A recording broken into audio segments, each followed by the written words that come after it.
Hoje, o nosso personagem de hoje é Esdras. O livro que nós escolhemos para estudar é Esdras. E Esdras tem um papel marcante na vida dos judeus, na reconstrução pós-cativeiro da Babilônia. Aliás, esse é um dos 4 livros que registra esse momento depois do cativeiro, assim como Crônicas, Esdras e Neemias. No estudo anterior, a gente ouviu sobre Neemias. Tem uma semelhança entre eles. Eles, em algum momento, atuaram juntos, mas Esdras ele é um antecessor de Neemias. O nome Esdras significa auxílio, ajuda, socorro, uma coisa que, de fato, ele foi para o povo. E interessante que, embora Esdras não seja citado como autor desse livro, muitos estudos e eruditos apontam Esdras como sendo o autor.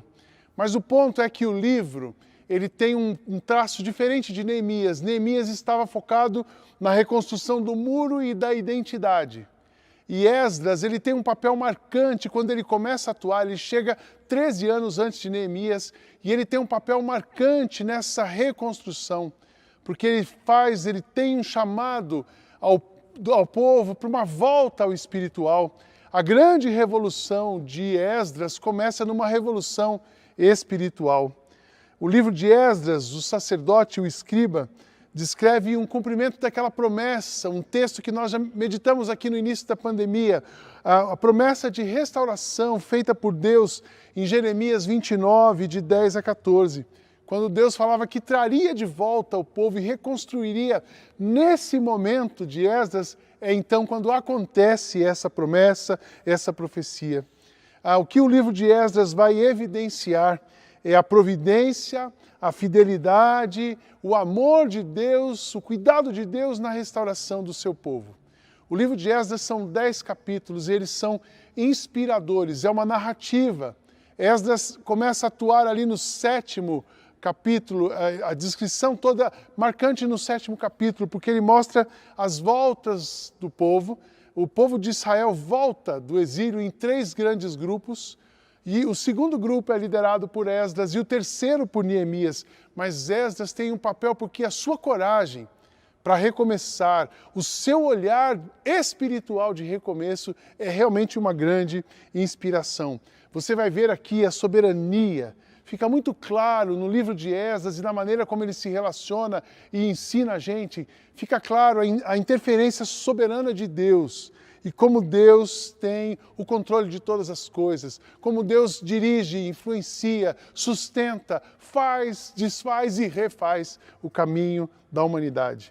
Eu quero ler para você o capítulo 7, os versos 27 e 28, para você sentir um pouco do clima, de qual era o coração de Esdras e por onde vai a nossa mensagem nessa manhã. Diz assim o texto: Esdras disse: Louvado seja o Senhor, o Deus dos nossos antepassados, que pôs no coração do rei o desejo de honrar dessa maneira o templo do Senhor em Jerusalém. Pois sabendo que o Senhor estava comigo, criei coragem e conquistei a boa vontade do rei, dos seus conselhos e de todos os seus oficiais poderosos. Assim o Senhor, meu Deus, me animou e eu consegui convencer muitos chefes dos grupos de famílias de Israel a voltarem comigo para a nossa terra. Da mesma maneira que Neemias, ele começa na oração, mas Esdras tem um pouco mais de devoção, a intensidade da busca espiritual dele é profunda.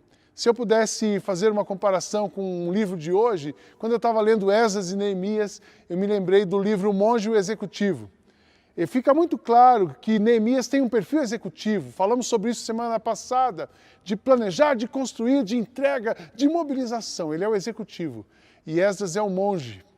Mas é interessante que o monge executa e o executivo também buscava Deus. Não é que um faz uma coisa e o outro faz outra, mas cada um tem uma característica, um tempero mais forte, mas ambos são dirigidos por Deus e ambos têm suas responsabilidades e diferentes níveis de execução.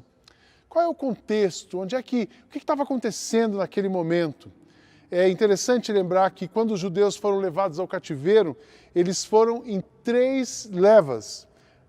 Uma, incluindo Daniel, a segunda onde estava o profeta Ezequiel, e a terceira, nada menos que Jeremias. Então eles vão e todos esses profetas, reis e pessoas usadas por Deus estavam na ida para o cativeiro. Na leva de retorno também acontece em 3 levas. A primeira pela liderança de Zorobabel, a segunda pela liderança de Esdras e a terceira pela liderança de Neemias. Como eu disse, Esdras chegou 13 anos antes, mas ele foi o principal líder usado para recomeçar. É interessante que ele se destaca diante dos outros, tinham outros protagonistas naquele momento, mas a sua força de se mover diante das convicções espirituais que ele tinha, fez com que ele se destacou deixando Sírio, Dario, Artaxerxes, Zorobabel, se tornam personagens secundários diante da convicção, da força e do movimento de Deus através da vida de Esdras. É interessante, olhando para Esdras e Neemias, que eles enfrentaram os mesmos desafios, mas ambos têm a mesma missão, mas a ênfase de Esdras é a adoração. A gente vai ver a reconstrução do templo, a gente vai ver a reconstrução da adoração formal. Esdras se preocupou em organizar como que o serviço de adoração, de devoção a Deus deveria acontecer. E ele lidera realmente uma grande revolução espiritual na identidade e na vida organizada do povo. Assim como Neemias também organizou uma revolução, mas a sua revolução de identidade, de proteção, de cuidado, e aqui na espiritualidade. Esse livro e a história de Esdras falam da fidelidade de Deus às suas promessas e também fala que a sua misericórdia é maior do que a sua ira. Muitas vezes a mão de Deus permitiu que o povo fosse levado e sofresse, mas a misericórdia, a compaixão, o amor que Deus tem pelas pessoas, pelo seu povo, pelas pessoas que Ele criou, é muito maior do que a sua ira. Também fala das responsabilidades dos líderes instituídos e como Deus usa cada um. É muito estruturada a descrição de Esdras.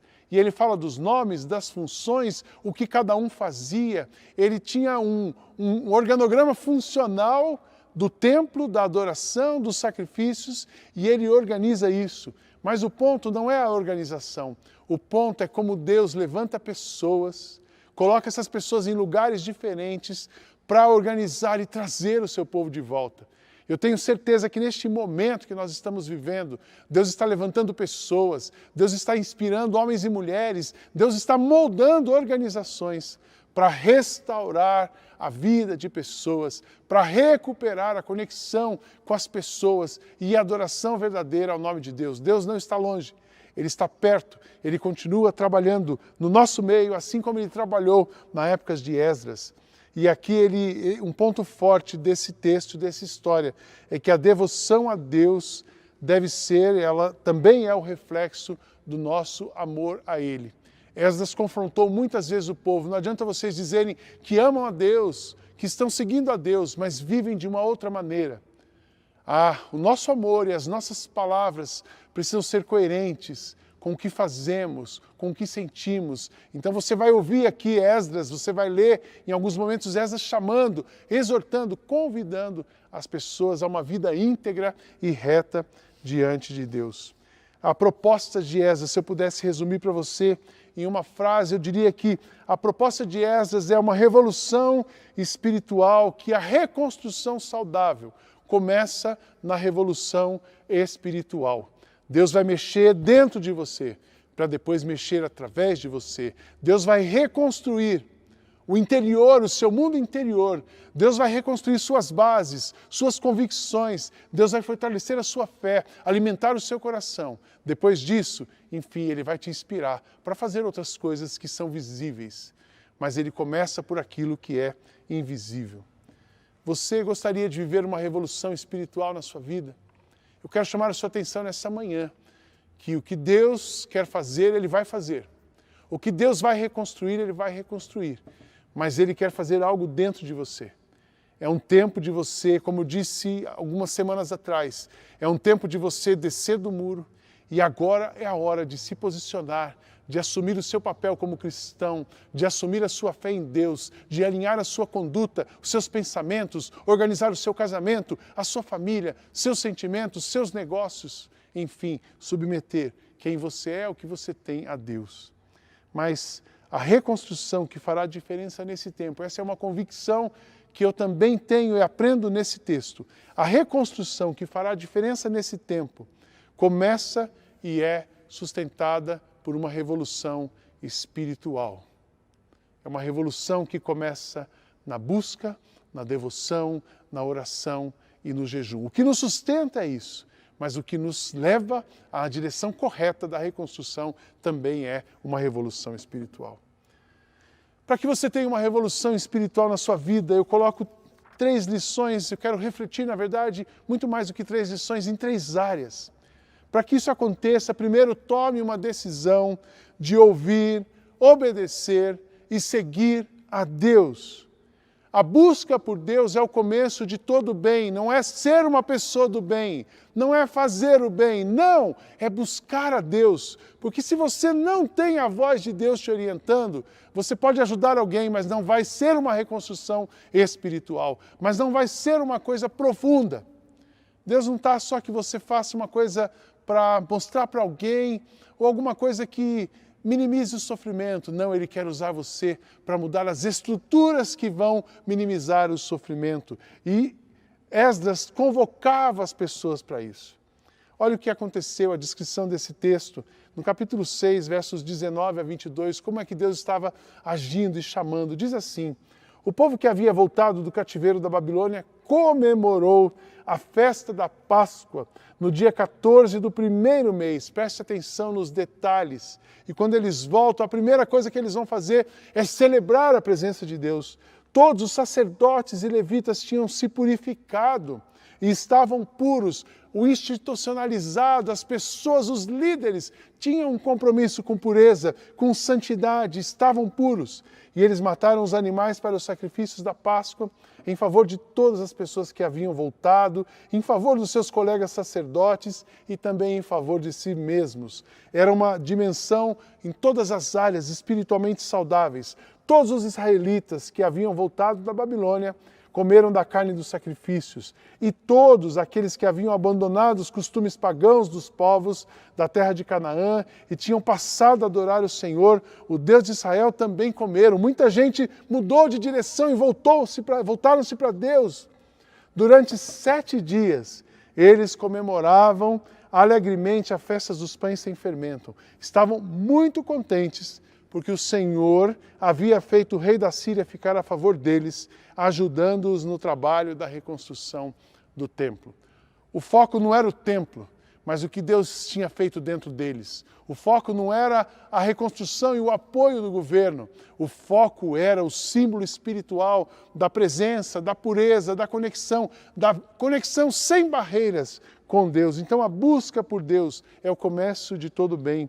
O relacionamento com Deus é que te prepara para os desafios que Ele coloca diante de você. A inteligência, os relacionamentos, os recursos são importantes, mas nada disso vale se Deus não estiver adiante. Você pode ter o maior recurso do mundo, mas se não é uma coisa que Deus pediu para você fazer, e se você não está preparado por Deus para aquilo, certamente faltará alguma coisa para você avançar. Eu quero te dizer nessa mensagem, reconheça que Deus prepara você para cumprir o plano dele nesse tempo.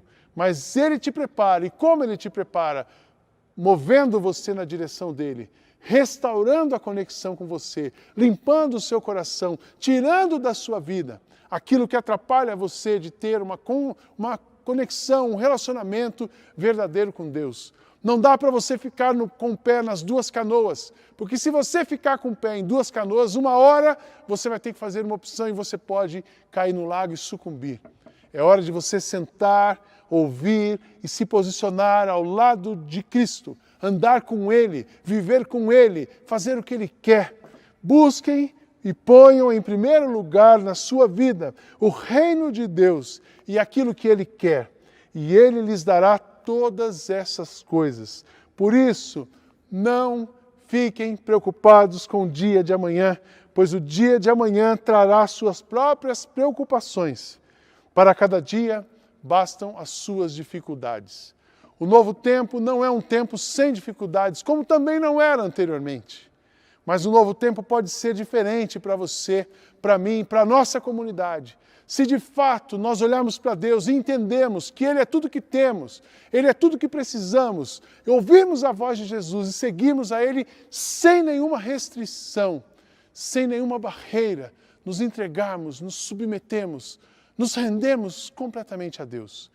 Qualquer movimento saudável que você fizer, para ser consistente, precisa começar no movimento de busca, consagração e obediência à voz de Deus. Uma outra coisa que Neemias foi muito enfático é que quando a gente se aproxima, uma revolução espiritual, ela acontece quando o povo se aproxima e vive intensamente, verdadeiramente Deus. Não é religião, não é um ritual, não é o nome de uma igreja, não é o nome no hall de membros de uma igreja, não é o seu tempo de crente, mas é o quanto você ama a Deus, é o quanto você está aberto para ser dirigido, moldado por Deus, é o quanto você está disposto a dizer, não sou eu, mas é Jesus, é o Pai, é o que Ele quer. E isso aconteceu. Olha que lindo, capítulo 3, versos 10 a 13, diz assim: quando os construtores colocaram os alicerces do templo, os sacerdotes ficaram de pé, vestidos com roupas especiais para aquela ocasião, com trombetas nas mãos. Os levitas, descendentes de Asaf, carregaram pratos musicais para louvar o Senhor, de acordo com o que Davi, rei de Israel, havia mandado. Uns cantavam louvores e agradeciam a Deus, e os outros respondiam. Eles diziam, o Senhor é bom, o seu amor pelo povo de Israel dura para sempre. Todo o povo gritava bem alto e louvava, porque a construção do seu novo templo já havia começado. Muitos sacerdotes, levitas, chefes de famílias eram velhos e tinham visto o primeiro templo. Eles choravam alto a verem que os alicerces do novo templo haviam sido colocados. Mas os outros que estavam ali gritavam de alegria. E assim ninguém podia saber se o povo gritava de alegria ou se chorava, pois gritavam tão alto que de longe se ouvia o barulho. Essa intensidade, essa busca, essa dedicação, esse reconhecimento do que Deus faz, a presença de Deus, o significado de estar servindo a Deus, se dedicando a Deus, é isso que Ele espera de nós. É isso que Ele espera de você, de mim, dessa comunidade, nesse novo tempo. Nós vamos voltar daqui algumas semanas, se tudo continuar correndo bem. Eu não tenho medo de voltar, nós estamos sendo cuidadosos na volta. Mas você não precisa voltar para cumprir uma tabela. Você precisa voltar para se alegrar, para chorar, para reconhecer, para glorificar, para entender que Deus agiu, está agindo, nos preservou, para nos usar. Não é para cumprir um ritual, mas é para se dispor nas mãos dEle, para que Ele possa usar a sua vida. Essa revolução espiritual é algo intenso, não é econômico, não é minimizado, não é aquela coisinha assim, vou lá, fiz a minha parte. Não, é toda a parte, é integral. É interessante que esse texto fala que os mais velhos, eles choravam e eles vibravam. Sabe por quê? Porque eles tinham visto a promessa. Eles conheciam o templo anterior, eles receberam a promessa no exílio e eles viram o compromisso, o cumprimento da promessa. Você já teve uma coisa que Deus falou para você e você viu acontecendo? Não tem coisa mais especial do que você ver o plano de Deus se cumprir, se realizar. Deus está agindo, Deus quer agir, mas Deus quer você integralmente. Mas pastor, eu não consigo ir para o templo, Deus não habita em templo feito por mãos humanas, Deus habita em você, no seu coração. Deus quer você integralmente, o seu coração integral, o seu pensamento integralmente. É assim que Ele nos ensina no livro de Atos. Deus que fez o mundo e tudo que nele existe, é o Senhor do céu e da terra e não mora em templos feitos por seres humanos. E também não precisa que façam nada por ele, pois é ele mesmo quem dá a todos vida, respiração e tudo mais. De um só homem ele criou todas as raças humanas para viverem na terra. Antes de criar os povos, Deus marcou para eles os lugares onde iriam morar e quanto tempo ficariam por lá. Ele fez isso para que todos pudessem procurá-lo e talvez encontrá-lo, embora ele não esteja longe de cada um de nós. Porque, como alguém disse, nele vivemos, nos movemos e existimos. E alguns dos poetas que vocês disseram, nós também somos filhos dele. E já que somos filhos dele, não devemos pensar que Deus é parecido com um ídolo de ouro, de prata ou de pedra, feito pela arte ou pela habilidade das pessoas. No passado, Deus não levou em conta essa ignorância, mas agora ele manda que todas as pessoas, de todos os lugares, se arrependam dos seus pecados. A reconstrução passa por essa decisão, passa por essa mudança. É tempo de abandonar idolatria, é tempo de abandonar religião, é tempo de deixar pensamentos e filosofias. Isso não vai mudar a vida de ninguém, isso não vai reconstruir, mas a presença de Deus, o amor dele em você, por você e através de você vai mudar. E a revolução espiritual continua.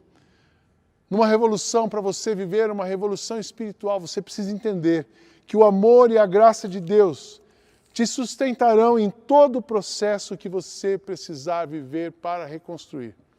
Eu não estou dizendo, olha, busque a Deus, se arrependa, fica com Ele e você não vai ter nenhum problema. O seu voo vai ser voo de cruzeiro. Não, não é isso. Depois a luta continuou ali, os movimentos continuaram. Mas Deus reconstrói a identidade, o templo, a adoração, o relacionamento, as famílias, a economia, a moral.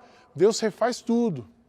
E eles continuam. Por quê? Porque a graça e o amor deles são maior do que qualquer coisa que a gente possa fazer. Esdras disse, ali no capítulo 7, como eu já li no começo, ele disse, louvado seja o Senhor, o Deus dos nossos antepassados, que pôs no coração do rei o desejo de honrar dessa maneira o templo do Senhor em Jerusalém, pois sabendo que o Senhor estava comigo, criei coragem e conquistei a boa vontade do rei, dos seus conselheiros, de todos os seus oficiais poderosos. Assim o Senhor meu Deus me animou e eu consegui convencer muitos chefes dos grupos de família de Israel a voltarem comigo e assim que a coisa foi acontecendo. A graça e o amor de Deus vão te fortalecer, vão te animar, vão te encorajar.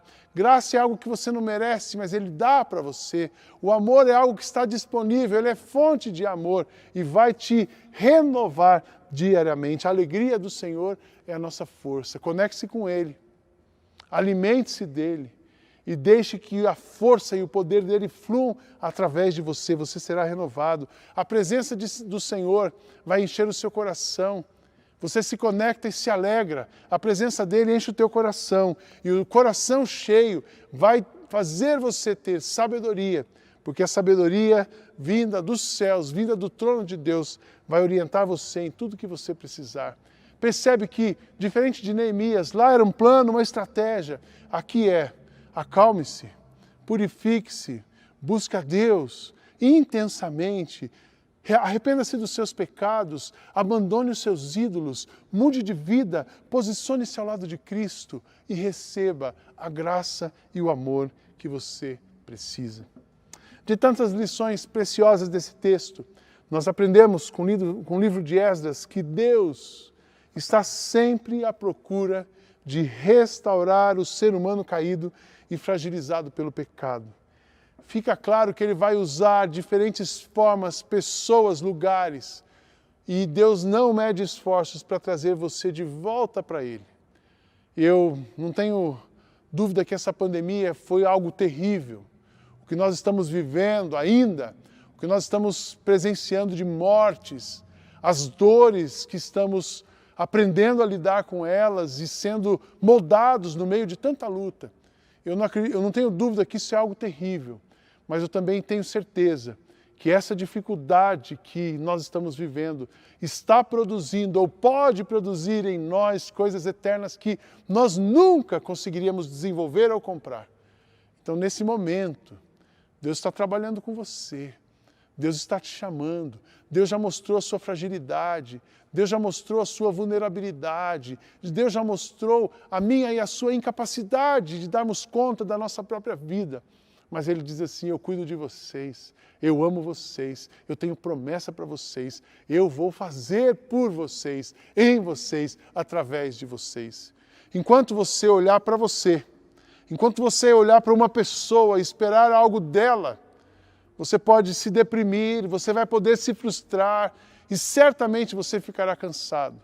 Eu conversei esses dias com uma pessoa e disse assim, pastor, eu estou muito triste, muito chateado, não consegui resolver nada, tinha algumas expectativas de coisas que não aconteceram. Estou sem forças para continuar. Eu não tenho forças para dar para ele. Ele também não tem, mas o Senhor tem. Quando ele pegar os planos e abandonar os planos dele e agarrar os planos de Deus, ele vai para frente. Quando ele entender que não é a força dele, mas que o poder de Deus está à disposição dele, ele vai para frente. Ele faz. Entrega, confia e descansa. O trabalho é dele e o nosso trabalho é descansar no Senhor. Eu quero terminar essa manhã trazendo à sua memória o texto que nós começamos na pandemia. Eu me lembro que no primeiro domingo da pandemia eu preguei sobre esse texto. E nós estamos próximos de voltar. Se Deus quiser, mais 2 domingos pela internet, dia 1º e dia 2, sábado e domingo, no primeiro final de semana de agosto. Se Deus quiser, retomaremos os encontros presenciais de uma maneira muito organizada. Nós vamos ainda dar muitas instruções sobre isso. Mas o plano de Deus está se cumprindo. A promessa de Deus de cuidar do seu povo e nos manter está se cumprindo. E eu quero terminar lembrando você disso. Sou eu que conheço os planos que eu tenho para vocês. O livro de Esdras viu o cumprimento dessa promessa e eu espero que você veja também hoje, que você possa ver nos próximos dias os planos de Deus se cumprindo na sua vida, não por você, mas por Ele. Sou eu que conheço os planos que eu tenho para vocês, prosperidade e não desgraça e um futuro cheio de esperança. Sou eu, o Senhor, quem está falando, então vocês vão me chamar, orar a mim, eu responderei, vocês vão me procurar e me achar, pois vão me procurar de todo o coração. No mesmo contexto, existe o texto de Crônicas, 2 Crônicas, capítulo 7, 14, uma outra palavra de Deus chamando o povo de volta. E ele diz, então, se o meu povo, que pertence somente a mim, se arrepender, abandonar os seus pecados, também preguei sobre esse texto no início da pandemia, se arrepender, abandonar os seus pecados e orar a mim, eu ouvirei do céu. Perdoarei os seus pecados e farei o país progredir de novo. Escutarei com atenção as orações que forem feitas nesse templo, pois é o templo que escolhi e separei para ser o lugar onde deverei ser adorado para sempre. Eu tomarei conta dele e sempre o protegerei. Deus está nos chamando de volta. O grande movimento que está acontecendo agora é Deus chamando o seu povo de volta. Deus chamando a sua igreja para um avivamento, Deus chamando os crentes para saírem do morno e viverem no quente, serem movidos pelo Espírito, abandonarem as coisas humanas, abandonarem as suas interpretações, abandonarem o seu orgulho teológico, mas viver a sua humildade e a dependência completa do Senhor Jesus. É tempo, irmãos, de voltarmos, é tempo de buscarmos, é tempo de nos arrependermos, é tempo de confessarmos os nossos pecados, é tempo de descermos dos pedestais que nós mesmos construímos para nos assentarmos aos pés do Senhor, aos pés da cruz e deixar que Ele cumpra os planos, faça o que Ele tem que fazer na sua vida, na minha vida, na vida dessa igreja e através de nós. Se nós somos aos pés da cruz e depositarmos em Jesus toda a nossa esperança, nós veremos as reconstruções acontecerem. Nós veremos o nosso país, a nossa comunidade, a nossa cidade, a sua família caminhar em paz. A dor existe, mas o sofrimento para quando nós somos consolados pela presença de Deus, quando nós somos renovados pelo amor de Deus. A reconstrução que o país precisa, a reconstrução que a sua família precisa, Talvez a reconstrução que você precisa, ela começa na sua conexão com Deus. Busca o Senhor de todo o teu coração. Bata na porta. Quando você bate, Ele abre a porta e Ele vai ceiar com você. E Ele vai renovar você. E Ele vai te preparar para esse novo tempo, para coisas novas, para aquilo que Ele já separou para você, para a sua família, para os seus amigos. E eu creio nisso, para a nossa igreja, para a nossa cidade, para o nosso país. Deus abençoe você.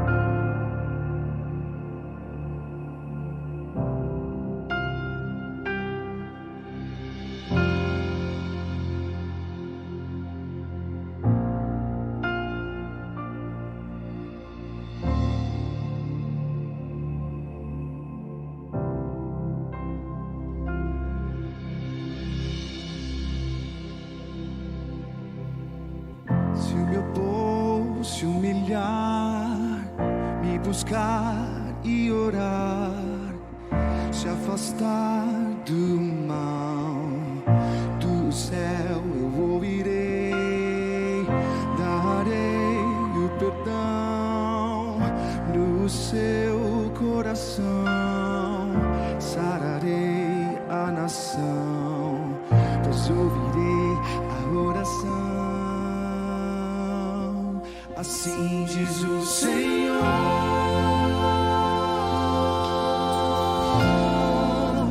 assim diz o Senhor,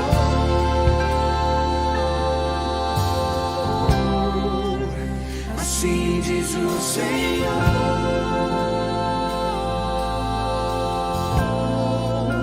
assim diz o Senhor.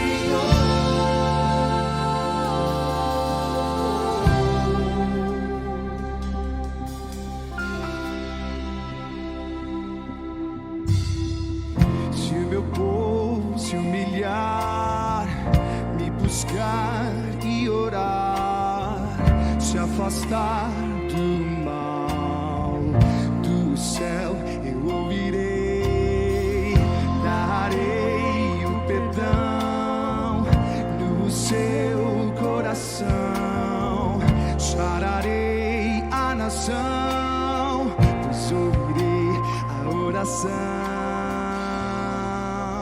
Assim diz o Senhor,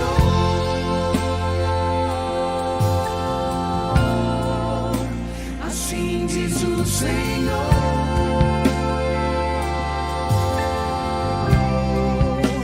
assim diz o Senhor,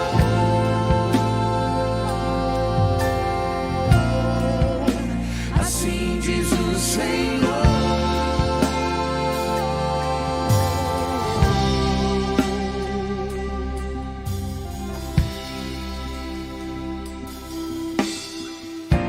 Deus é aquele que promete cumprirá. No tempo certo sua palavra chegará. Meu Deus, é aquele que sim, eu creio. No tempo certo sua palavra chegará. Meu Deus.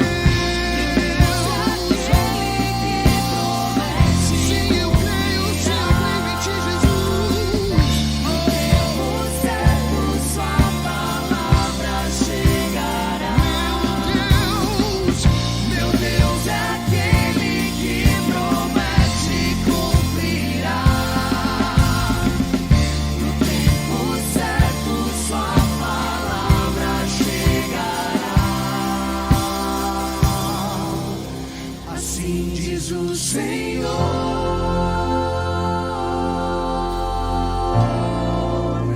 assim diz o Senhor,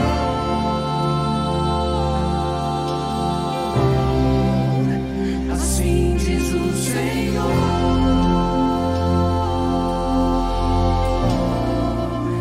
assim diz o Senhor.